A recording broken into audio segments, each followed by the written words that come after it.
So I just saw the Smash Machine and it was pretty good. Going into this movie, I was very excited but also very nervous. I was worried that this movie was going to be just a ploy for The Rock to get an Oscar, and that it was going to just kind of be a very forgettable movie. But I can confidently say that Smash Machine is a very compelling film from start to finish, and I was thoroughly engaged. The Rock was very good as Mark Kerr.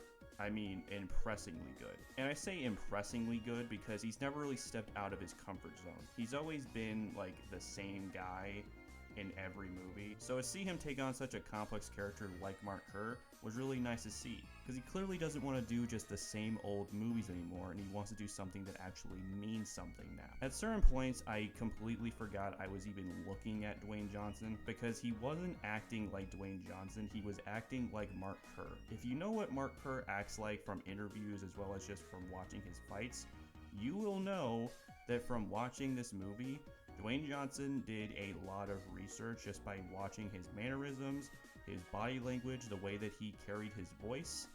He was not Dwayne Johnson in this movie anymore. He was Mark Kerr.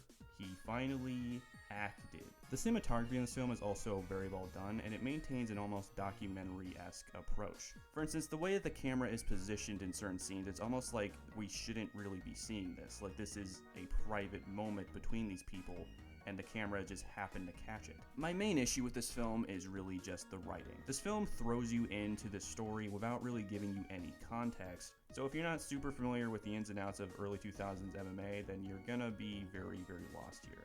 For me, I understood what was happening because I'm very familiar with that era, but for someone else, they are probably going to be very confused.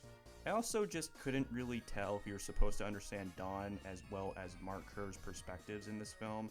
It felt very lopsided towards Dawn, where the way that she was written was though she was just trying to get a rise out of Mark at every chance she took, and was just trying to agitate him in every situation. The relationship in many ways felt as though that it was a constant circle of toxicity, but in many ways it was only from Mark's perspective, and I thought it would have been a little bit better if they focused on both Mark and Dawn's perspective so we can get a full understanding of their conflict. So overall, I enjoyed this film as a pretty big fan of MMA, but there are definitely issues with it. I can definitely see myself revisiting this film in the future because of the great performances and cinematography, however, so I will give this film a B+.